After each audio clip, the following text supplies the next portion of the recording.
রাসূলুল্লাহ সাল্লাল্লাহু আলাইহি সাল্লাম এক হাদিসের মধ্যে বলেন, বান্দা একটা গুনাহ করলে কলবের মধ্যে একটা দাগ পড়ে যায়, দুইটা গুনাহ করলে দুইটা দাগ, তিনটা করলে তিনটা, চারটা করলে চারটা। আচ্ছা বলেন তো, এক বেশি না দুই বেশি? দুই বেশি না তিন বেশি? তিন বেশি না চার বেশি? এবার হাদিসটা শুনুন। তিরমিজি শরীফে 3334 নম্বর হাদিস। তাহলে নাম্বারিংটা কেমন হয়? 3334 না? 3334 না, 3334 কেমনে হয়? 3334, তিনটা তিন পরে একটা চার। এই হাদিসের বর্ণনাকারী আবু হুরায়রা রাদিয়াল্লাহু তাআলা তিনি বলেন, ক্বালা রাসূলুল্লাহ সাল্লাল্লাহু আলাইহি ওয়াসাল্লাম, ইন্নাল আবদা ইযা আখতাআ খাতিআতান নুকিতাত ফি কলবিহি নুকতাতুন সাওদা। বান্দা যখন একটা গুনাহ করে তার অন্তরের মধ্যে কালো দাগ পড়ে যায়, ফাইযা হুয়া নাযা ওয়াস্তাগফারা ওয়া তাবা সুকিলা কলবুহু। গুনাহ করার পর বান্দা যখন গুনাহ থেকে ফিরে আসে, আল্লাহর কাছে ক্ষমা প্রার্থনা করে আর তওবা করে, সুকিলা কলবুহু, তার কলবটা গুনাহ মুক্ত হয়ে যায়, তার কলব আবার সাদা হয়ে যায়। গুনাহ করলে কালো দাগ পড়ে, গুনাহ ছাড়লে কলব আবার সাফ হয়ে যায়। এবার দেখেন, গুনাহ আপনি ছাড়েন নাই, গুনাহ করছেন ছাড়েন নাই, আবার করছেন ছাড়েন নাই, আবার করছেন, আজকে করছেন, কালকে করছেন, পরের দিন করছেন।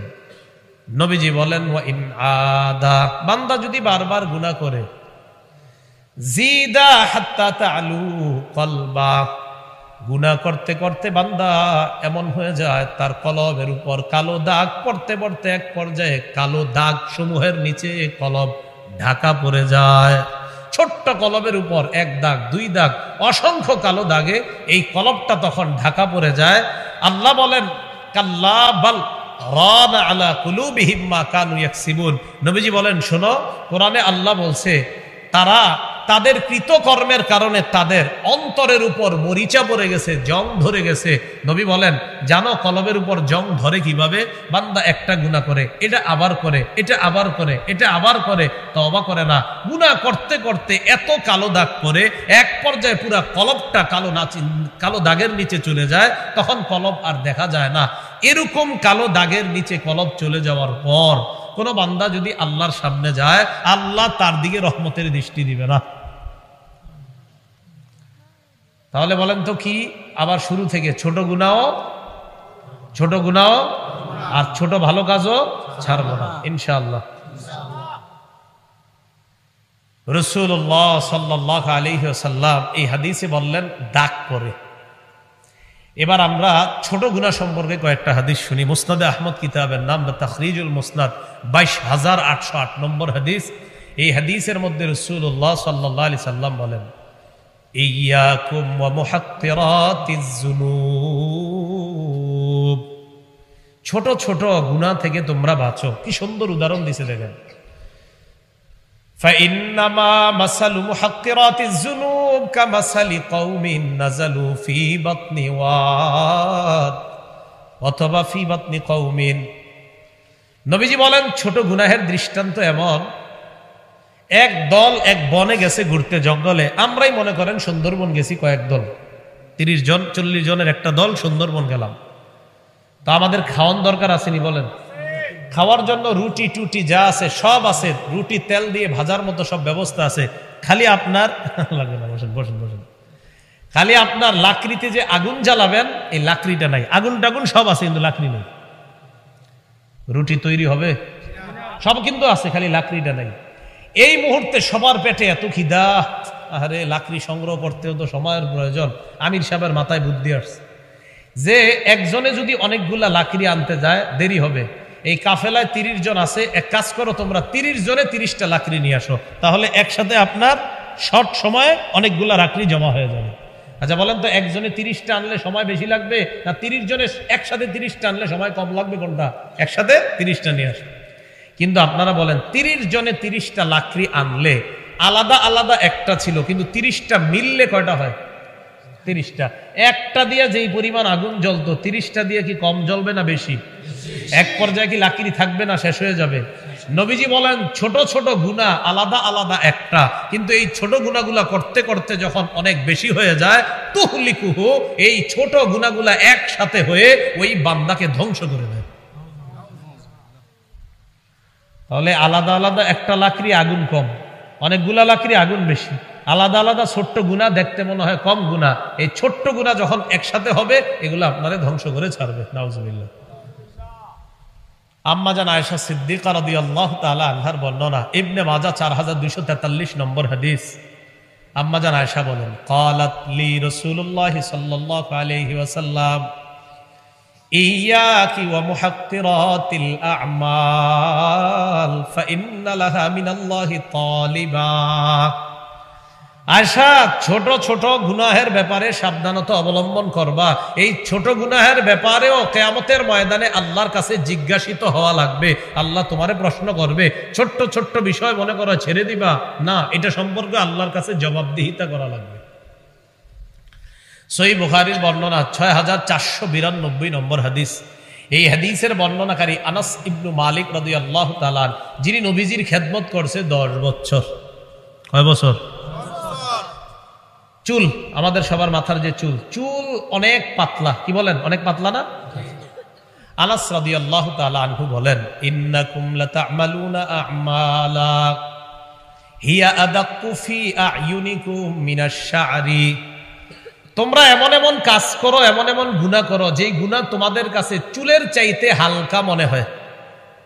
আনাস বলেন, তোমরা গুনাহ করো যেই গুনাহ তোমাদের কাছে চুলের চাইতে হালকা। আমরা 10 জন এক দোকানের সামনে চা খাইতেছি, হঠাৎ একজন একটা আজাইরা কথা বলছি, বাকি একজন কয়, এই বেটা তুই কি বললি?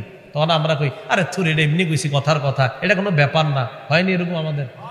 এটা ব্যাপার না। আনাস বলেন, তোমরা কিছু কিছু অপরাধ কইরা এটারে মনে করো চুলের চাইতে হালকা, কোনো ব্যাপার না।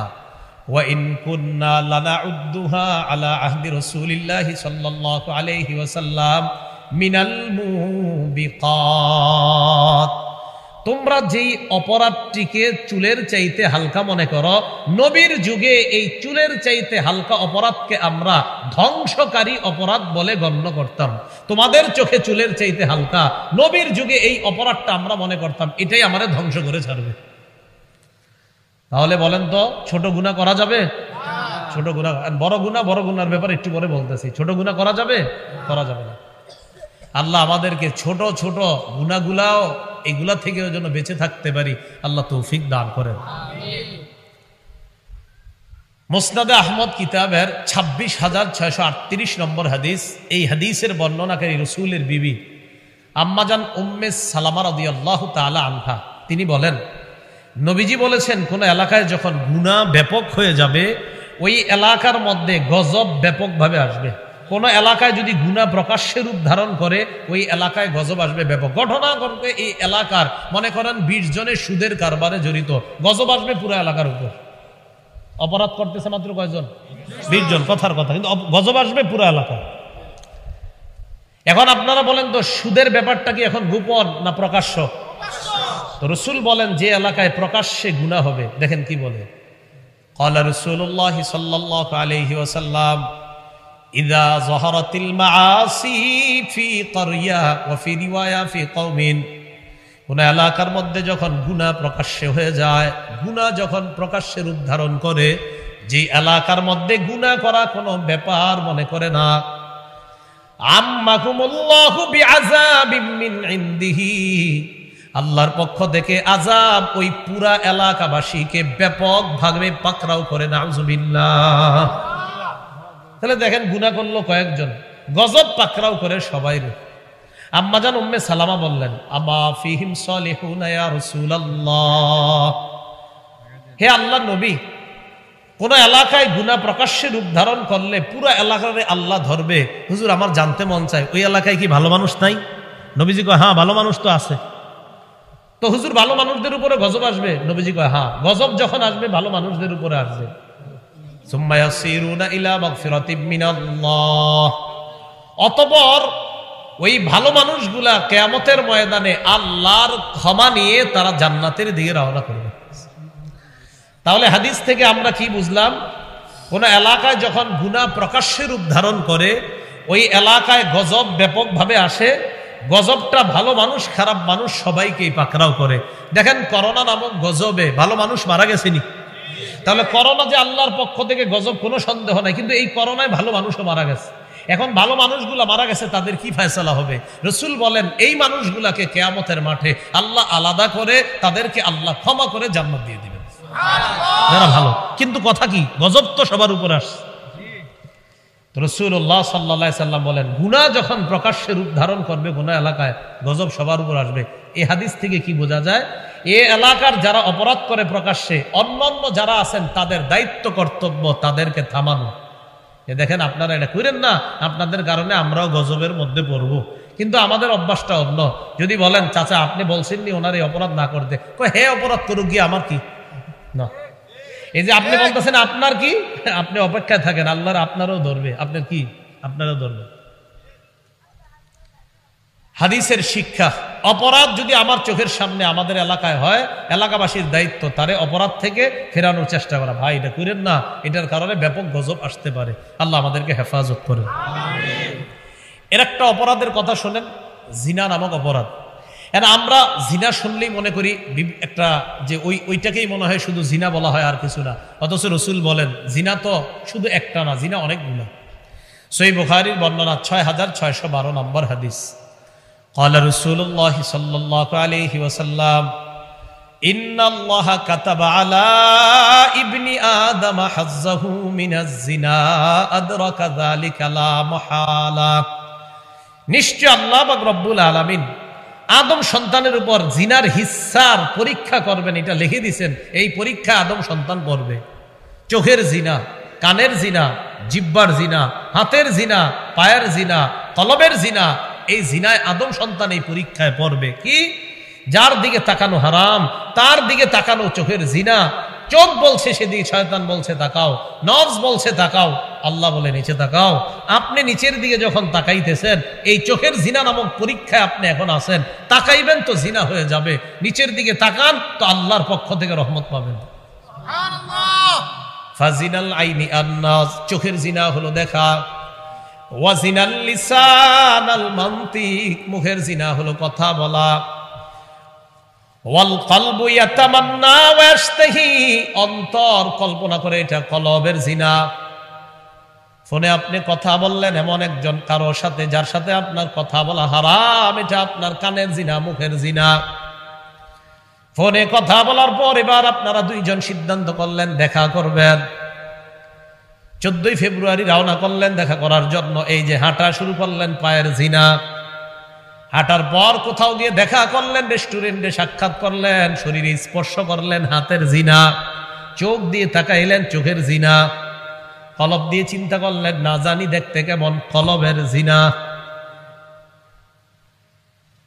এখন এই জিনা অহরহ ঘরে ঘরে হচ্ছে, ঘরে ঘরে। আপনি ভাবতেছেন দরজা লাগায় আমার ছেলে তাহাজ্জুদ পড়তেছে, এটা আপনার ধারণা, কনফিডেন্স। ওভার কনফিডেন্স হলো হে ভিতরে বসে কথা কইতেছে কার সাথে।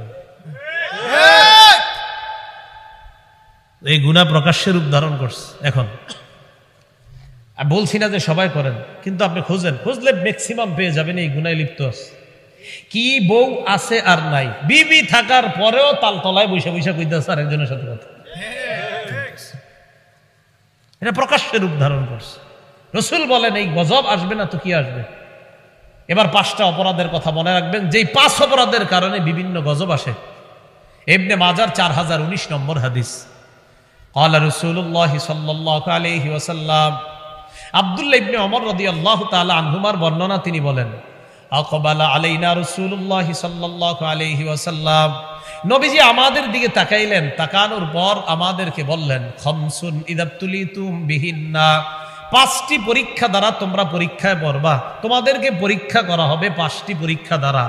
ওয়া আউযু বিল্লাহি আন তুদরিকুহুন্না, আমি আল্লাহর কাছে আশ্রয় চাই উম্মত তোমরা যেন এই পরীক্ষায় না পড়ো, আমি আশ্রয় চাইতেছি, কিন্তু তোমাদের অনেকেই পরীক্ষায় পড়ে যাবে। এবার পরীক্ষাগুলো শোনেন, দেখেন আমরা পড়ছি কিনা, মন দিয়ে শুনেন। এই 5টা পরীক্ষা মনে রেখেন, মুখস্থ করবেন ইনশাআল্লাহ। 1 নাম্বার, এই পরীক্ষাগুলা 1 নাম্বার, যেই দেশের মধ্যে অশ্লীলতা প্রকাশ্যে রূপ ধারণ করবে, লাম তাজহারিল ফাহিশাতু ফি কওমিন হাত্তা ইউলিনু বিহা ইল্লা ফাশা ফীহিমুত তাউন ওয়াল আউজাউল্লাতী লাম তাকুন মাযাত ফি আসলাফিহিমুল্লাযীনা মাযাউ। কোন এলাকার মধ্যে যদি অশ্লীলতা প্রকাশ্যে রূপ ধারণ করে, আমি গান বাজাবো, আমনের কি আসেনি? আমার বাড়ির ছাদে আমি নাচবো, মেয়ে আইনা নাচামো, গান গাবে, আপনার সমস্যা কি? হাত্তাই অলিনু বিহা, রাসূল বলছে কোন এলাকায় যখন অশ্লীলতা এমন ভাবে প্রকাশ্যে রূপ ধারণ করে ঘোষণাও দেয়, আমি করবো, দেখি কেউ কি পারলে কইরেন, এরকম কয়, আমি এটা করবো, আপনি কিছু পারলে কইরেন। রাসূল বলেন দুনিয়ার কেউ করা লাগবে না। এক নাম্বার ইল্লা ফাশা ফীহিমুত তাউন, ওই এলাকায় মহামারী দেখা দিবে। দুই নাম্বার ওয়াল আউজাউল্লাতী লাম তাকুন মাযাত ফি আসলাফিহিমুল্লাযীনা মাযাউ, এমন এমন রোগ বিমারি আসবে যেগুলা অতীত জামানার মানুষের মধ্যে ছিল না। করোনা আগের জামানার মানুষ শোনে নাই, আমরা শুনলাম। চিকুনগুনিয়া আগের জামানার কেউ শোনে নাই, এখন আমরা শুনতেছি। আরো কত কত রোগ আসবে সামনের দিকে, দেখবেন সিডর, আয়লা, নার্গিস, আরো কত নাম জানবেন। রাসূল বলে প্রকাশ্যে যখন গুনাহ করবা, এরকম বে নামে অনেক আযাব আসবে যেগুলো অতীতের মানুষ কখনো শুনে নাই। আসেনি করোনা, কে শুনছেন?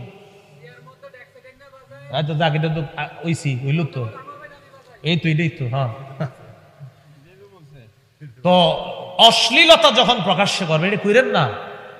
আপনি অপরাধটা করতেছেন, আবার সিনাজুরি করতেছেন, আমি করবো, তোমার কি? ছি ছি ছি, এটা কেমন কথা? প্রকাশ্যে অপরাধ করতেছেন যে আমি টাকা দিয়ে না গান বাজাবো, আপনার সমস্যা কি? সমস্যা তো ভাই আমার না, শুধু আপনারও সমস্যা, আমারও সমস্যা। গজবটা আপনার উপর আসবে, আমার উপর আসবে, এই জন্যই সমস্যাটা আমার। যদি কখনো কেউ এরকম বলে, ঠান্ডা মাথায় বলবেন, ভাইজান আপনার এই অপরাধের কারণে সমস্যাটা শুধু আমার না, এই এলাকার সবার এবং আপনারও। গজবটা যখন আপনার উপরে আসবে, আমাদের সবার উপর আসবে। এ হলো এক নাম্বার। এখন আপনারা বলেন, অশ্লীলতা এখন কি গোপনে হয় না প্রকাশ্যে? দুই নাম্বার অপরাধ। দুই নাম্বারটা আমাদের বাংলাদেশে যদিও নাই, বাকি বিশ্বে আছে। বাকি শোনেন, দেখেন আছে কিনা, দেশে থাকলে আমাদের বললেন। ওয়ালাম ইয়ানকুসুল মিকিয়াল ওয়াল মিজানা ইল্লা উখিযু বিসসিনিনা ওয়া শিদ্দাতিল মাউনা ওয়া জাওরিস সুলতানি আলাইহিম। যে দেশে ওজনে কম দিবে মানুষ, ওটা আছে?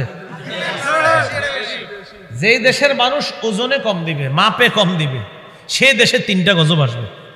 যেই দেশে ওজনে কম দিবে, সে দেশে 3টা গজব আসবে। এক নাম্বার ইল্লা উখিযু বিসসিনিনা, অর্থনৈতিক অভাব অনটন লাগবে, আগের মতো ফসল হবে না, কৃষি খাতে আগের মতো ফসল হবে না। আগে মাছ চাষ করলে যেই পরিমাণ মাছ পাইতেন, এখন আর আপনি সেই পরিমাণ পাবেন না। ওয়া শিদ্দাতিল মাউনা, 2 নাম্বার বিভিন্ন ধরনের বিপদ আপদ আসতেই থাকবে। 3 নাম্বার ওয়া জাওরিস সুলতানি আলাইহিম, তাদের উপর আল্লাহ জালেম শাসক চাপায়া দিবে, যেই দেশে ওজনে কম দেওয়া হবে। 3 নাম্বারটা শুনেন, 3 নাম্বারটা দেখেন আছে কিনা। এটা হয়তো এলাকায় না থাকলেও অন্য জায়গায় আছে। ওয়ালাম ইয়ামনাউ যাকাত আমওয়ালিহিম, যেই দেশের সম্পদশালীরা যাকাত দিবে না। কি দিবে না? যাকাত। যাকাত আসছে 1 লাখ, 15,000 টাকার শাড়ি আর লুঙ্গি কিনা দিয়ে দিছে, বাকি রইল কত? 85,000। সেটা কে দিব? ওয়ালাম ইয়ামনাউ যাকাত আমওয়ালিহিম, যেই দেশের মানুষ যাকাত দিবে না, ইল্লা মুনিউল কতরা মিনাস সামা, ওই দেশে রহমতের বৃষ্টি বন্ধ হয়ে যাবে। এখন কথা হলো, হুজুর তাহলে মাঝে মাঝে বৃষ্টি আসে কেন? নবীজি বলেন, শোনো, মাঝে মাঝে বৃষ্টি তুঙ্গ কারণে আসে না। লাউলাল বাহাইমু লাম ইউমতারু, থাকলে আল্লাহ এই বৃষ্টিও দিত না। ওই চতুষ্পদ জন্তুগুলা খুশি হয়, এরা লাফায়, এরা নাচানাচি করে, কিছু প্রাণী পানির মধ্যে সাঁতার কাটে, তাদের খুশির দিকে তাকায়া আল্লাহ মাঝে মাঝে বৃষ্টি দেয়, তুঙ্গ কারণে দেয় না। তাহলে যাকাত না দেওয়ার পরেও যদি বৃষ্টি দেয়, এটা আমগো কারণে না, প্রাণীদের কারণে। এই 3 নাম্বার। তাহলে যাকাত না দিলে রহমতের বৃষ্টি পাবেন না। কৃষকের যখন বৃষ্টি দরকার, তখন বৃষ্টি আসাটা রহমত। যখন দরকার না, তখন বৃষ্টি আসা কৃষকের জন্য রহমত না। কৃষকের বৃষ্টি রহমত কখন? যখন কৃষকের দরকার, যে এখন বৃষ্টি রইলে আমার ফসলটা ভালো হবে, এটা রহমত। কিন্তু ওই বেচারার যখন বৃষ্টি দরকার নাই, তখন আসলে আহারে হুজুর ধরা গায়ে গেছে, বাস্তব কথা এটা। 4 নাম্বার, ওয়ালাম ইয়ানকুদু আহদাল্লাহি ওয়া আহদা রাসূলিহি ইল্লা সাল্লাতাল্লাহু আলাইহিম আদুওয়াম মিন গায়রিহিম ফাআখাযু মা ফি আইদিহিম। যে দেশের মানুষ আল্লাহ আর তার নবীর সাথে অঙ্গীকার ভঙ্গ করবে, ওই দেশে আল্লাহ বহিরাগত কাউকে চাপায়া দিবে, আর বাহিরের ওই শত্রু এই দেশের দামি সম্পদগুলা নিয়ে যাবে। কি নিয়ে যাবে? দামি সম্পদগুলা নিয়ে যাবে। হ্যাঁ, দামি সম্পদ নিয়ে যাবে। আমাদের দেশ গ্যাসের খনি, আমরাই গ্যাস পাই না। আল্লাহ বুঝার তৌফিক দান করুন। তো যে দেশের মানুষ আল্লাহ আর তার রাসূলের সাথে অঙ্গীকার ভঙ্গ করবে, সেই দেশে আল্লাহ পাক রব্বুল আলামিন অন্য কাউকে চাপায় দিবে, তাদের দামি সম্পদগুলা নিয়ে নিবে। কোরআনের মধ্যে আল্লাহ বলছে আহাল্লাল্লাহুল বাইআ, আল্লাহ ব্যবসা হালাল করেছেন। হুজুর আমি মুসলমান, আমি ইসলাম ধর্ম পালন করি, আমার ধর্মীয় গ্রন্থের নাম কোরআন, কোরআনে আমার রব বলে দিছে ব্যবসা হালাল, আলহামদুলিল্লাহ হুজুর খুব খুশি হয়েছি। একটু পরে কইছে ওয়াহাররামার রিবা, সুদ হারাম। হুজুর এটা আবার আল্লাহ কি কইল? এই যে আপনি কোরআনের জানলেন সুদ হারাম, ব্যবসা হালাল, ব্যবসা হালাল অংশটা ভালো লাগছে, সুদ হারাম অংশটা আপনার ভালো লাগে না, তো আপনার এই যে ভালো লাগতেছে না, এর মানে আপনি আল্লাহর কথা মানতে এই জায়গায় আপনার কেমন জানি লাগতেছে, তো ঠিকই তো আপনারটা তো আরেকজনই ছিনিয়ে নিয়ে নেবে, আপনারটা থাকবে না তো। 5 নাম্বার, ওয়ালাম তাহকুম আইম্মাতুহুম বিকিতাবিল্লাহ, কোন দেশের শাসক যদি মুসলমান হয়, সেই শাসক যদি আল্লাহর কিতাব অনুযায়ী ফয়সালা না করে, কোরআন অনুযায়ী যদি ফয়সালা না করে, ইল্লাস জাআলাল্লাহু বাসাহুম বাইনাহুম, আল্লাহ ওই দেশের মুসলমানে যুদ্ধ লাগায় দিবে, মুসলমানে দ্বন্দ্ব লাগায় দিবে। এই জন্য আপনারা মাঝে মাঝে বলেন হুজুর মুসলমানের সাথেই তো তর্ক করতেছি, না আপনি খুব ভালো চলতেছেন, তো আপনি চলতেছেন উল্টা পাল্টা, তো তর্ক তো লাগবেই। আল্লাহ বুঝার তৌফিক দান করেন। তাহলে এই 5টা অপরাধ, এগুলা কি আছে? এই অপরাধ থেকে আল্লাহ আমাদেরকে বাঁচার তৌফিক দান করেন। এবার আমরা বড় অপরাধের কথা জানবো। সবচেয়ে বড় অপরাধ শিরিক করা। বলেন কি করা? শিরিক কি? সোজা হিসাব, আপনি আল্লাহরেও সেজদা দেন, আবার অন্য জায়গায়ও সেজদা দেন, এটা শিরিক। আল্লাহকে সেজদা দেন, আবার কোথায় জানি আপনি গাড়ি দিয়ে টলার দিয়ে গিয়ে সেজদা দেন, এইটা শিরিক। এটাকে আমি কইছি, যেখানে হোক যারে হোক, আমারেও যদি দেন, শিরিক। রাসূলের এক সাহাবী আসার পরে হুজুর কি হয়েছে?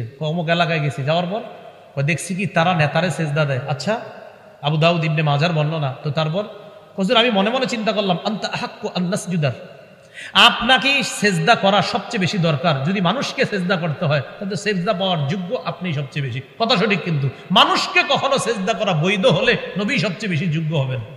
নবীজি এখন কি কইতে চাও? হুজুর আমরা আপনার সেজদা দিব। আল্লাহ রাসূল কয় সাবধান, তুমি যদি আমার কবরের পাশ দিয়ে কখনো অতিক্রম করো, কি করবা? সেজদা দিবা? কয় না, কয় যেমনি ভাবে আমার কবরকেও সেজদা করবা না, আমাকেও কখনো সেজদা করবা না। আল্লাহ ছাড়া কাউকে সেজদা করা জায়েজ নাই।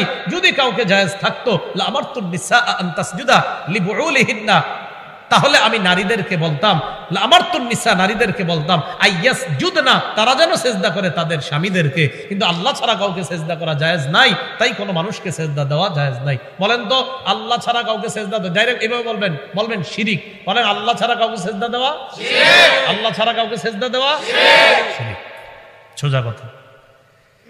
শিরিক প্রথমত 2 প্রকার। 1 নাম্বার আশিরকুল আকবার, বড় শিরিক। 2 নাম্বার আশিরকুল আসগর, ছোট শিরিক। বড় শিরিক আবার 3 প্রকার। শিরকুল ইতিকাদ, বিশ্বাসগত শিরিক।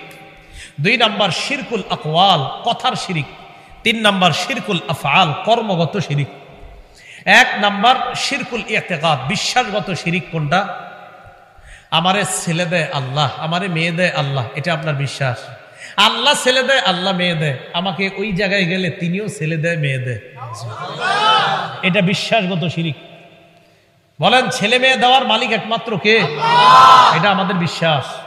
সূরা শুরার 49-50 নম্বর আয়াতে আল্লাহ বলেন, লিল্লাহি মুলকুস সামাওয়াতি ওয়াল আরদ, আসমান জমিনের রাজত্ব আল্লাহর। ইয়াখলুকু মা ইয়াশা, আল্লাহ যা চান তা সৃষ্টি করেন। ইয়াহাবু লিমান ইয়াশাউ ইনাসা, আল্লাহ চাইলে কাউকে কন্যা দান করেন। ওয়ায়াহাবু লিমান ইয়াশাউ যুকুর, আল্লাহ চাইলে কাউকে ছেলে দান করেন। আও ইউযাওয়িজুহুম যুকরানা ওয়া ইনাসা, আল্লাহ চাইলে কাউকে ছেলে মেয়ে উভয়টা দান করেন। ওয়ায়াজআলু মান ইয়াশাউ আকীমা, আল্লাহ চাইলে ছেলে মেয়ে কিচ্ছু দিবে না, ওই নারীকে বন্ধা বানাবেন, এই ক্ষমতা কার? আল্লাহ। তাহলে বিশ্বাসটা একটু পুক্ত করে নিই, ছেলে দেওয়া মেয়ে দেওয়া, ছেলে মেয়ে উভয়টা দেওয়া, কোনোটা না দেওয়া, একচ্ছত্র ক্ষমতা কার? আল্লাহ। আল্লাহ। বলেন এটা আমাদের বিশ্বাস। এই বিশ্বাসে যদি আপনি মনে করেন অমুকেও দিতে পারে সন্তান, এটা শিরকুল ইতিকাদ, এটা বিশ্বাসগত শিরিক। 2 নাম্বার শিরকুল আকওয়াল, কথার শিরিক। কথার শিরিক কি? আমরা বৃষ্টি চাই কার কাছে? আল্লাহ, আপনি বৃষ্টি দেন। আল্লাহ আপনি মেঘ দেন, এখন আপনি আল্লাহকে না বলে অন্য কাউকে বললেন। এটা অতীত যুগে ছিল যে অমুক তারকা বৃষ্টি দেয়, নাউজুবিল্লাহ। এই যে মুখ দিয়ে আপনি বললেন আল্লাহ ছাড়া অন্য কাউকে, এটা কথার শিরিক। 3 নাম্বার শিরকুল আফআল, কর্মগত শিরিক। তো বললাম শুরুতে, আল্লাহ ছাড়া অন্য কাউরে আপনি সেজদা দিলেন, এই আমলটা করলেন, এটা কর্মগত শিরিক। আল্লাহ হেফাজত করেন। শিরিক প্রথমত কয় প্রকার? না, 2 প্রকার, বড় শিরিক, ছোট শিরিক। বড় শিরিক 3 প্রকার: বিশ্বাসগত শিরিক, কথার শিরিক, কর্মের শিরিক। হ্যাঁ, 2 নাম্বার যেটা ছিল প্রথমত, 2 নাম্বার হলো ছোট শিরিক। ছোট শিরিক কোনটা? রাসূলুল্লাহ সাল্লাল্লাহু আলাইহি সাল্লাম বলেন, ইন্না আখওয়াফা মা আখাফু আলাইকুম বাদি আশ-শিরকুল আসগর। আমি পৃথিবী থেকে বিদায় নেওয়ার পর তোমরা সবচেয়ে বেশি ছোট শিরিক করবা, এই ভয় আমার হয়। সাহাবীরা কয়, হুজুর ছোট শিরিক আবার কোনটা? নবীজি কয়, শিরকুল খাফি, সেটা গোপন শিরিক। হুজুর এটা আবার কি? রাসূল বললেন, আর রিয়া, এটা হলো লোক দেখানো ইবাদত করা। লোক দেখানো ইবাদত করা, এটা ছোট শিরিক। আমি নামাজ পড়তেছি, মানুষ আমারে বলুক, আহ কত সুন্দর নামাজ পড়তেছে, এটা ছোট শিরিক। সব প্রকার শিরিক থেকে আল্লাহ আমাদেরকে বাঁচার তৌফিক দান করেন। তাহলে কি বুঝতে পারলাম বলেন তো? ছোট গুনাহ এটাও করব না, আর বড় গুনার মধ্যে শিরিক। এবার আমার সাথে বলেন, বড় গুনাহের স্বপ্ন দেখবো না। বলেন,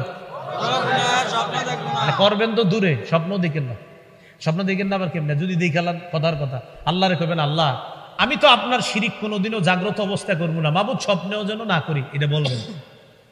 এই এবার খুব মন দিয়ে শুনেন, খুব মন দিয়ে শুনবেন কয়েকটা কথা। সূরা লোকমানের 13 নম্বর আয়াত, আল্লাহ পাক বলেন, শিরিক সবচেয়ে বড় জুলুম। বলেন, শিরিক সবচেয়ে বড় জুলুম। আমি তাকে এখন একটা ঘুষি মারা, এটা কি জুলুম? আল্লাহ কয় না, এর চেয়ে বড় জুলুম শিরিক করা।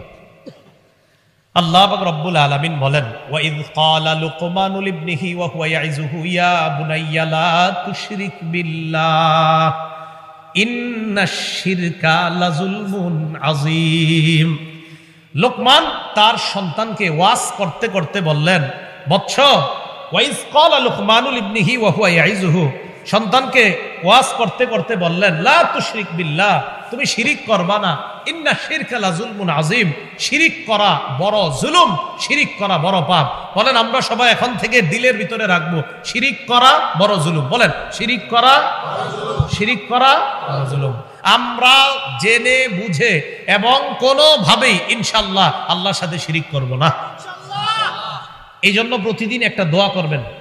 বাংলায় আল্লাহরে বলতে পারবেন না সবাই দোয়াটা? রাসূল আল্লাহরে বলতেন, আল্লাহ আমি আপনার কাছে বানা চাই জানা শিরিক থেকে, অজানা শিরিক থেকে। এই বাংলাটা বলতে পারবেন নি? বলেন আমার সাথে, আল্লাহ আপনার কাছে বানা চাই জানা শিরিক, অজানা শিরিক থেকে। আল্লাহ মাফ করে দিবেন ইনশাআল্লাহ। তো 1 নাম্বার জানলাম শিরিক সবচেয়ে বড় জুলুম। 2 নাম্বার, রাসূলুল্লাহ সাল্লাল্লাহু আলাইহি সাল্লাম হলেন আল্লাহর পরে এই জগতে, পরের জগতে যত জগৎ আছে সব জগতে আল্লাহর পরে যিনি শ্রেষ্ঠ, তিনি হলেন মুহাম্মদ সাল্লাল্লাহু আলাইহি সাল্লাম। এই নবীকে আল্লাহ কি বলে দেখেন, সূরা জুমারের 65 নম্বর আয়াতে আল্লাহ পাক রব্বুল আলামিন বলেন, ওয়ালাকাদ উহিয়া ইলাইকা ওয়া ইলাল্লাযীনা মিন ক্বাবলিক লাইন আশরাকতা লায়াহবাতান্না আমালুকা। হাবিব, আপনার প্রতি আর আপনার আগে যত নবী সবার প্রতি এই ওহী প্রেরণ করা হয়েছে। হাবিব, আপনিও যদি শিরিক করেন আপনার সব আমল বরবাদ হয়ে যাবে।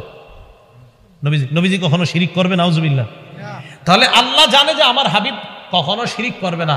নবীজিরে দিয়া আমাদেরকে বুঝাইতেছে যে দেখো আমার নবীর এত আমল, সেই নবীরে আমি বলতেছি, নবী আপনি যদি শিরিক করেন আমল সব বরবাদ হয়ে যাবে, অতএব আমার আপনার কি অবস্থা হবে? তাহলে শিরিক করলে আমল সব বরবাদ। আল্লাহ আমাদেরকে হেফাজত করেন। আচ্ছা, এবার আমরা আরেকটা বর্ণনা জানবো। সূরা নিসার 48 নম্বর আয়াতে আল্লাহ বলেন, শিরিক ছাড়া নিচের যত অপরাধ এগুলা তওবা করলে আল্লাহ মাফ করে দেয়। আর শিরিকের অপরাধ মাফের শর্ত হলো আজকে থেকে ওয়াদা করবেন আমি কোনোদিনও আর জেনে বুঝে আর শিরিক করব না, তওবা করবেন, তাহলে এটাও মাফ হবে। আল্লাহ বলেন, ইন্নাল্লাহা লা ইয়াগফিরু আন ইউশরাকা বিহি ওয়া ইয়াগফিরু মা দুনা যালিকা লিমান ইয়াশা। নিশ্চয়ই আল্লাহ শিরিকের অপরাধ ক্ষমা করেন না, এর চাইতে নিম্ন অপরাধগুলা তওবা করলে আল্লাহ ক্ষমা করে দেন। আল্লাহ আমাদের সকলকে শিরিক থেকে টোটাল আমরা কখনো যেন শিরিকের চিন্তাও না করি, আল্লাহ হেফাজত করেন। আমিন। এবার আরেকটা বিষয় জানবো আমরা, শিরিক যারা করে তাদের জন্য জান্নাত হারাম হয়ে যায়। মানে আপনি যদি শিরিক করা অবস্থায় মারা যান, বাস জান্নাত চিরতরে হারাম, আর জান্নাতে যেতে পারবেন না। সূরা মাইদার ৭২ নম্বর আয়াতে আল্লাহ বলেন, ইন্নাহু মাইয়ুশরিক বিল্লাহ, আল্লাহর সাথে যে ব্যক্তি শিরিক করবে, ফাকাদ হারামাল্লাহু আলাইহিল জান্নাহ, আল্লাহ তার জন্য জান্নাত হারাম করে দেয়। ওয়া মাওয়াহুন নার, তার ঠিকানা হলো জাহান্নাম। নাউযুবিল্লাহ। শিরিক সবচেয়ে বড় অপরাধ। সহিহ বুখারীর ৬৮৬১ নম্বর হাদিস, আব্দুল্লাহ ইবনে মাসউদ রাদিয়াল্লাহু তাআলা আনহুর বর্ণনা, ক্বালা রাজুলুন ইয়া রাসূলুল্লাহ আইয়ু যামবি আকবারু ইনদাল্লাহ, এক ব্যক্তি আল্লাহ রাসূলকে বললেন, হে আল্লাহর নবী, সবচেয়ে বড় অপরাধ কোনটা? নবীজি বললেন, সবচেয়ে বড় অপরাধ হলো আনতাদউয়া লিল্লাহি নিদ্দান ওয়া হুয়া খালাকাকা, আল্লাহ তোমাকে বানিয়েছেন, ওই আল্লাহর সাথে অন্য কাউকে সমকক্ষ নির্ধারণ করা সবচেয়ে বড় অপরাধ। আল্লাহ তোমাকে বানিয়েছেন, তার সাথে কাউকে সমকক্ষ নির্ধারণ করা সবচেয়ে বড় অপরাধ। সাহাবী প্রশ্ন করলেন, সুম্মা আইয়ুন ইয়া রাসূলুল্লাহ, এরপর সবচেয়ে বড় অপরাধ কোনটা? নবীজি বললেন, আনতাকতুলা ওয়ালাদাকা মাখাফাতা আইয়াতআমা মাআক, তোমার সন্তান তোমার খাদ্যে অংশগ্রহণ করবে এই ভয়ে সন্তান হত্যা করা। কিও সন্তান কয়জন? কয়েকজন, আরেকজন হয় না, কয় কে খাওয়াইবে? হ্যাঁ, লা তাকতুলু আওলাদাকুম খাশিয়াতা ইমলাক, আল্লাহ পাক রব্বুল আলামিন বলেন, তোমরা তোমাদের সন্তান দারিদ্রতার ভয়ে হত্যা করবা না। নাহনু নারযুকুহুম ওয়া ইয়্যাকুম, আরেক জায়গায় কয় নাহনু নারযুকুকুম ওয়া ইয়্যাহুম, যেটারে আমি দুনিয়াতে পাঠাইতেছি, তুমি বাবা আর মা আর সন্তান সবগুলা রিজিক আমি আল্লাহ দান করি। যেই সন্তান তোমারে দিব এটা রিজিক আমি দিয়ে দিব, এটা হলো বিশ্বাস। তো আল্লাহ রাসূল বলেন, ২ নাম্বার সবচেয়ে বড় অপরাধ, আমার ছেলেরে কে খাওয়াবে, আমার ছেলে আমার টাকায় ভাগ বসাবে এই ভয়ে সন্তান হত্যা করা, এটা সবচেয়ে বড় অপরাধ। সন্তান দারিদ্রতার ভয়ে হত্যা করা, এটা ২ নাম্বার বড় অপরাধ। ক্বালা সুম্মা আইয়ুন ইয়া রাসূলুল্লাহ, প্রশ্ন করলেন, হুজুর এরপর সবচেয়ে বড় অপরাধ কোনটা? নবীজি বললেন, আনতুজানি হালিলাতা জারিকা, তুমি তোমার প্রতিবেশীর সাথে ব্যভিচার করা, তোমার প্রতিবেশীর স্ত্রীর সাথে ব্যভিচার করা, এটা সবচেয়ে বড় অপরাধ। কোন মহিলার সাথে ব্যভিচার করা তো অপরাধ। রাসূল বলেন, প্রতিবেশীর স্ত্রী, প্রতিবেশীর স্ত্রীটা তোমার কাছে মায়ের মতো ছিল, বোনের মতো ছিল, কিন্তু তুমি উল্টা মায়ের মতো বোনের মতো না দেখে তার সাথে তুমি ফুসলিয়ে কোনোভাবে তার সাথে অবৈধ কর্মে লিপ্ত হলা, এটা সবচেয়ে বড় অপরাধ। তো রাসূলুল্লাহ সাল্লাল্লাহু আলাইহি সাল্লাম ৩ অপরাধের কথাই হাদিসে বললেন। ১ নাম্বার বললেন কি করা? আল্লাহর সাথে কাউরে সমকক্ষ নির্ধারণ করা, এটা সবচেয়ে বড় অপরাধ। শিরিক সবচেয়ে বড় কবিরা গুনাহ। সহিহ বুখারীর ২৬৫৩ নম্বর হাদিসের বর্ণনা, আব্দুল্লাহ ইবনে আমর ইবনুল আস রাদিয়াল্লাহু তাআলা আনহুর বর্ণনা, তিনি বলেন, ক্বালা রাসূলুল্লাহ সাল্লাল্লাহু আলাইহি ওয়াসাল্লাম, আল কাবাইরু আল ইশরাকু বিল্লাহ, সবচেয়ে প্রধান কবিরা গুনাহ অনেকগুলা, এর মধ্যে বেশি প্রধান ৪টা। বলেন, সবচেয়ে কবিরা গুনাহ অনেকগুলা, এর মধ্যে বেশি প্রধান কয়টা? ১ নাম্বার আল ইশরাকু বিল্লাহ, আল্লাহর সাথে শিরিক করা। ২ নাম্বার ওয়া উকুকুল ওয়ালিদাইন, পিতা মাতার নাফরমানি করা। ৩ নাম্বার ওয়া কতলুন নাফসি, অন্যায় ভাবে কাউকে হত্যা করা। ৪ নাম্বার আল ইয়ামিনুল গুমুস, মিথ্যা শপথ করা। কি করা? কিও জুতা কত? ৮০০, অন্য কাছ থেকে ৮৫০ নেই, তুমি বন্ধু মানুষ ৮০০ দিয়ে দিও। কি কো দোস্ত, আল্লাহর কসম ৭৯০ দিয়া কিনা। কত দিয়া কিনা? আপনি সদরঘাট গিয়া খোঁজ নিয়ে দেন ২০০ টাকা দিয়ে কিনা। এটা না, বাস্তবে যদি হয় তাহলে ঠিক আছে, কিন্তু মিথ্যা যদি হয় তাহলে খবর আছে।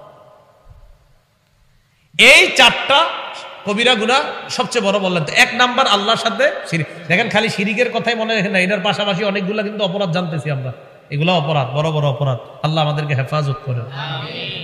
আজকে কি বার?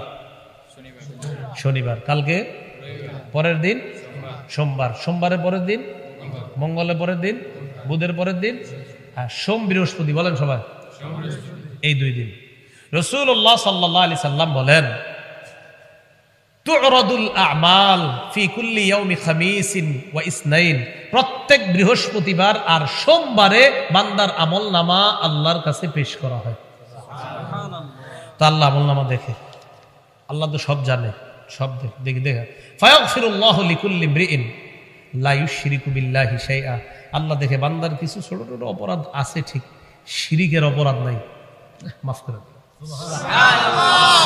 নামাজ রোজা মোটামুটি ঠিক আছে সব, এমনি মাঝে মাঝে কিছু ভুল ভ্রান্তি হয়ে যায়, এমনি নামাজ ঠিক আছে আর সব ঠিক আছে, কিছু কিছু ভুল টুল আছে, তো শিরিক নাই, শিরিক নাই, মাফ। তাহলে সোমবার বৃহস্পতিবার আমার আমলনামা আল্লাহর কাছে যায়, টেনশনে থাকা যে আমার আমলনামার মধ্যে কোনো শিরিক যেন না থাকে, সে সর্বনাশ। আল্লাহ বুঝার তৌফিক দান করুন, আমিন। তাহলে কি বুঝতে পারলাম? সোম বৃহস্পতিবার আমলনামা, এই জন্য নবীজি সোম বৃহস্পতিবার রোজা রাখতেন। কেন? নবীজি কয় আমি চাই আমার আমলনামা রোজা অবস্থায় আল্লাহর কাছে পেশ করা হোক। তাহলে এই হাদিস থেকে জানলাম আমরা শিরিকের অপরাধটা আল্লাহ দেখলে এত রাগান্বিত হয়, মাফি করে না, শিরিক করছে। শিরিক নাই তখন কিছু কিছু অপরাধ আমার বান্দা করছে, ঠিক আছে মাফ করে দিচ্ছে, শিরিক মাফ করবেন, শিরিক করেন না। তাই আমি আপনাদেরকে বারবার কেন বলতেছি, আশেপাশে শিরিকের গন্ধ যদি পান কখনো, ওলামায়ে কেরামরে জিজ্ঞাসা করবেন, হুজুর গত 50 বছর ধরে তো খালি যাইতাম অমুক জায়গায়, এখন কি একটু বুঝান তো আসলে কি ঘটনাটা। তো ওলামায়ে কেরাম যদি বুঝায়, বুঝানোর পরে ঠিকঠাক হয়ে যাওয়ার চেষ্টা করেন। বলেন নিয়ত আছেন ইনশাআল্লাহ ঠিক হয়ে যায়। আমি আপনাদের শত্রু না, এটা কুমিল্লা, আমিও কুমিল্লার ছেলে, আমি চাই আপনাদের সাথে আমারে যেন আল্লাহ জান্নাতে দেখা করায়। আমি তো শত্রুতার সাথে কথা বলছি না, আল্লাহ কথাগুলো বোঝার তৌফিক দান করেন। আচ্ছা, রাসূলুল্লাহ সাল্লাল্লাহু আলাইহি সাল্লামের একজন সাহাবী নাম মুআজ ইবনে জাবাল, এই সাহাবীকে রাসূল 10টা উপদেশ দিয়েছে। এই 10টা উপদেশ আপনারা যদি চান মুখস্থ করতে পারবেন এখনই, সহজ সহজ 10টা উপদেশ বলবনি। আচ্ছা, মুসনাদে আহমদ কিতাবের নাম 22075 নম্বর হাদিস। মুআজ ইবনে জাবাল বলেন, আওসানি রাসূলুল্লাহ সাল্লাল্লাহু আলাইহি ওয়াসাল্লাম বিআশরি কালিমাত, নবীজি আমারে 10টা উপদেশ দিয়েছেন। 1 নাম্বার, লা তুশরিক বিল্লাহি শাইআ ওয়া ইন কুতিলতা ওয়া হুররিকতা। মুআজ, তোমাকে যদি জ্বালিয়ে দেওয়া হয়, হত্যা করা হয়, আল্লাহর সাথে শিরিক করবা না। মুআজ, তোমাকে যদি জ্বালিয়ে দেওয়া হয়, তোমাকে যদি পুড়িয়ে দেওয়া হয়, আল্লাহর সাথে শিরিক করবে না। 2 নাম্বার, ওয়ালা তাউক্কান্না ওয়ালিদাইকা ওয়া ইন আমারাকা আন তাখরুজা মিন আহলিকা ওয়া মালিকা। মুআজ, তোমার মা বাবা যদি তোমাকে ঘর থেকে সম্পদ থেকে বের করে দেয়, মা বাবার নাফরমানি করবা না। যা, ঘর থেকে বেরো তুই, আর ঘরে আসবি না। মাঝে মাঝে কয় না এরকম, পাল্টা আবার যায়েন না মারতে, হ্যাঁ দেখবো না, আরে আপনার আব্বা আম্মা আপনারা ছাড়া থাকবো নাকি? আজকে বের করে দিছে, 2 দিন পরে মা কান্দা শুরু করবো, বলবো এরা আইনা দেন, নাইলে আমি খাবো না। বাপ আপনার এগিয়ে খুঁজতে খুঁজতে বের করে নিয়ে আসবে, কারণ আপনার আম্মা ওই দিন কইছে যা তুইও ঘর থেকে বেরো, তোরা আমি দেখতে চাই না। একটু পরে শুরু হয়ে গেছে, বাপেরে কয় ওরে কই পাঠাইছেন, কই আছে, একটু খুঁজে নিয়ে আসেন। এই জন্য মা বাবা প্রথমে কখনো রাগ করলে পাল্টা কোনো রিয়েকশন করেন না, আস্তে রাগটা মেনে নিন, ইনশাল্লাহ দেখবেন যদি রাগ ভুল হয় আল্লাহ বুঝ দিয়ে দিবে। তো রাসূলুল্লাহ সাল্লাল্লাহু আলাইহি সাল্লাম বলেন, তোমার মা বাবা যদি ঘর থেকে বের করে দেয়, সম্পদ থেকে বের করে দেয়, তাও মা বাবার নাফরমানি করবা না। সম্পদ থেকে আমনেরই বের করলে সম্পদ কারে দিব? আরে আমনেরই তো দিব, বের করবে না ইনশাআল্লাহ। 3 নাম্বার, ওয়ালা তাতরুকান্না সালাতান মাকতুবাতান মুতাআম্মিদা। এটার অনুবাদটা শোনার পর আমার সাথে একটা ওয়াদা করতে হবে, মুআজ ইচ্ছাকৃতভাবে 1 ওয়াক্ত ফরজ নামাজ ছেড়ে দিবা না। কয় ওয়াক্ত? 5 ওয়াক্ত না 1 ওয়াক্ত? ইচ্ছাকৃতভাবে 1 ওয়াক্ত নামাজও ছাড়বা না। ফাইন্না মান তারাকা সালাতান মাকতুবাতান মুতাআম্মিদান, কেউ যদি ইচ্ছাকৃত 1 ওয়াক্ত নামাজ ছেড়ে দেয়, ফাকাদ বারিআত মিনহু জিম্মাতুল্লাহ, তার থেকে আল্লাহর জিম্মা উঠে যায়, দায়িত্ব উঠে যায়, যা তোর যা মন চায় কর। 1 ওয়াক্ত ফরজ নামাজ ইচ্ছাকৃতভাবে ছেড়ে দিবে না। প্রিয় ভাইয়ারা, ফরজ বলছে না ফজর? ফরজ, ফজর তো ছাড়ি, তো ছেড়েন না, নামাজ ছেড়েন না, আল্লাহর রাস্তায় নামাজ ছেড়েন না, নামাজ পড়েন, নামাজ ছেড়ে দিয়েন না, নামাজ পড়েন, মেহেরবানি করে নামাজ ছেড়ে দিয়েন না। যাইতে যাইতে ঢাকা যদি কখনো 4টা হয়ে যায়, বিশ্বাস করেন বইয়া থাই চুপচাপ, জানি যে ঘুমাই গেলে উঠতে পারবো না, এরপরে ফজরটা পড়ে ঘুমাই। ফজর নামাজ, ফরজ নামাজ তো ছাড়বে না, বিশেষ করে আমাদের ফজরটাই সমস্যা হয়, ছেড়ে দিয়েন না, নামাজ ছেড়ে দিয়েন না। আল্লাহ বুঝার তৌফিক দান করেন। তাহলে 3 নাম্বার, 1 ওয়াক্ত ফরজ নামাজ ইচ্ছাকৃতভাবে ছেড়ে দিবা না। 4 নাম্বার, ওয়ালা তাশরাবান্না খামরা, মদ পান করবা না। ফাইন্নাহু রাসু কুল্লি ফাহিশা, মদ সমস্ত অশ্লীলতার মূল। মদ দ্বারা উদ্দেশ্য মাদক দ্রব্য যত আছে, ইয়াবা, বাবা, গাঁজা যা আছে সব খাওয়া যাবে না। কি যা বলেন? কি যা? হ্যাঁ, এটা চিনেননি? আর এটা চিনে গ্রামগঞ্জের মানুষ ভালো করে জানে, ওই এখানে সেখানে বসে টানে। এ হলো 4 নাম্বার। 5 নাম্বার, ইয়াকা ওয়াল মাসিয়া, নাফরমানি থেকে বাঁচো। ফাইন্না বিল মাসিয়াতি হাল্লা সাখাতুল্লাহ, নাফরমানির কারণে আল্লাহর গজব আসে। বলেন আমার সাথে, বলেন নাফরমানির কারণে আল্লাহর গজব আসে। তাহলে আমরা নাফরমানি করব না ইনশাআল্লাহ।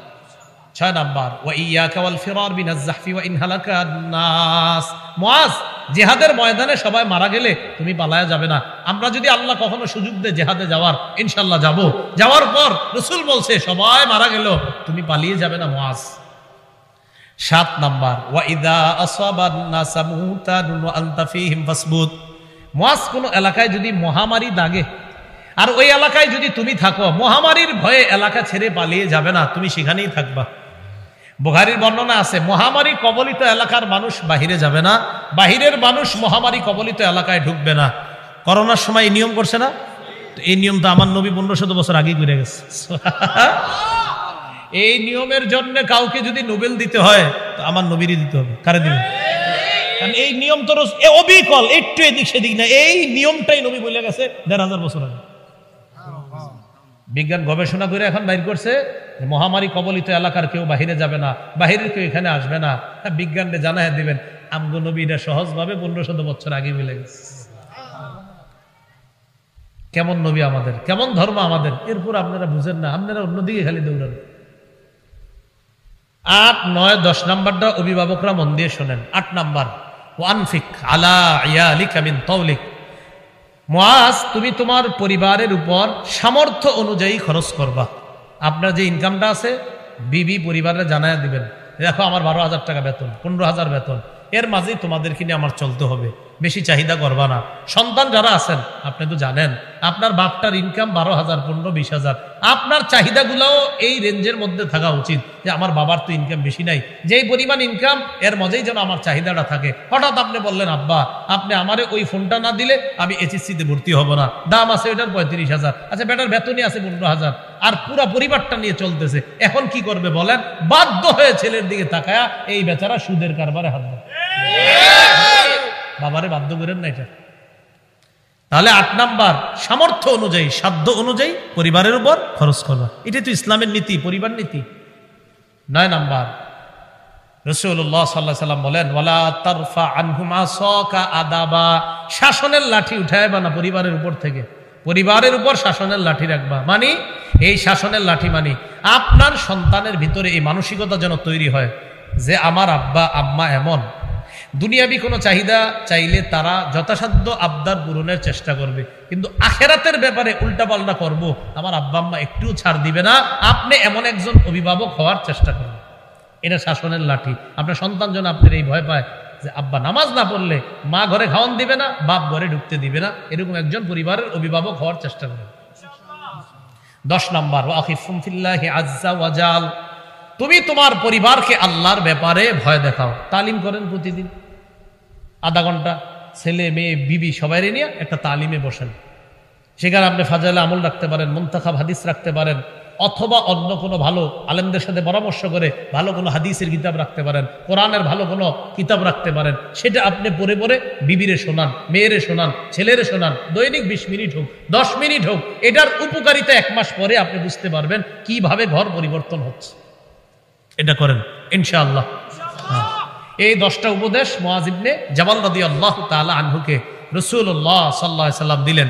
এর মধ্যে 1 নাম্বার ছিল কি করা, যে মুআজ তোমাকে জ্বালিয়ে দেওয়া হয়, তোমাকে যদি পুড়িয়ে দেওয়া হয়, তুমি আল্লাহর সাথে কি করবা না? শিরিক করবা না। তাহলে শিরিকের অপরাধ ভয়ঙ্কর অপরাধ, এই অপরাধ থেকে আমরা অবশ্যই বেঁচে থাকবো, আল্লাহ তৌফিক দান করেন। শিরিকের অপরাধ রাসূলুল্লাহ সাল্লাল্লাহু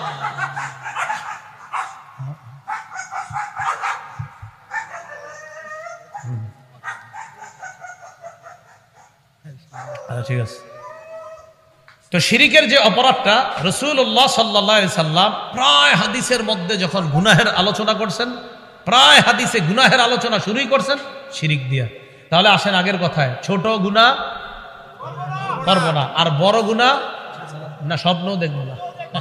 করবেন তো দূরে, যে হুজুর এটা যাতে স্বপ্নেও না দেখি। ছোট গুনাহ করবো না, আর বড় গুনাহ যে আল্লাহর কাছে দোয়া করবো, আল্লাহ এটা যাতে স্বপ্নেও আমি না করি, শিরিক যেন আমি স্বপ্নেও না করি। কি মনে থাকবেন ইনশাআল্লাহ?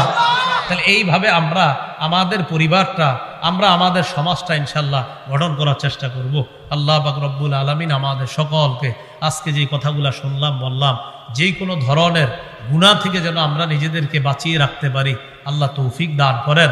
আমাদের পরিবারের আমাদের যতগুলো সদস্য আছে সবাইকে গুনাহের ব্যাপারে অবগত করে তাদেরকে বুঝানো, গুনাহ করা যাবে না, গুনাহ মুক্ত হয়ে যেন কবরে যেতে পারি, গুনাহ মুক্ত হয়ে যেন কিয়ামতের মাঠে দাঁড়াইতে পারি। আল্লাহ যেইভাবে আজকে রহমতের চাদরে এখানে আনছেন, এইভাবে রহমতের চাদরে করে যেন আল্লাহ আমাদেরকে পুলসিরাত পার করে দেয়। আল্লাহ কবুল করেন, আমিন। وآخر دعوانا الحمد لله رب العالمين سبحان الله وبحمده سبحانك اللهم وبحمدك أشهد أن لا إله إلا أنت أستغفرك وأتوب إليك। নিয়ত করেন যে ইনশাআল্লাহ হুজুর আপনি একটু দেরি করে আসার কারণে আমাকে দেরি হওয়া সত্ত্বেও আমরা ফজর ছাড়বো না ইনশাআল্লাহ। নাহলে কিন্তু আমি ধরা খেয়ে যাবো। কারণ আমার আল্লাহর কাছে যদি ধরা খাওয়ায় না, তাহলে ফজর পড়বেন তো? হাত দিয়ে আসতে নেমে গেছে, আবার পড়বেন তো ইনশাআল্লাহ? আল্লাহ পড়ে গিয়ে ঘুমাবেন, আপনারা তো এলাকায় থাকবেন। আল্লাহ আমাদের সকলকে আমলি জিন্দেগি গঠন করার তৌফিক দান করেন।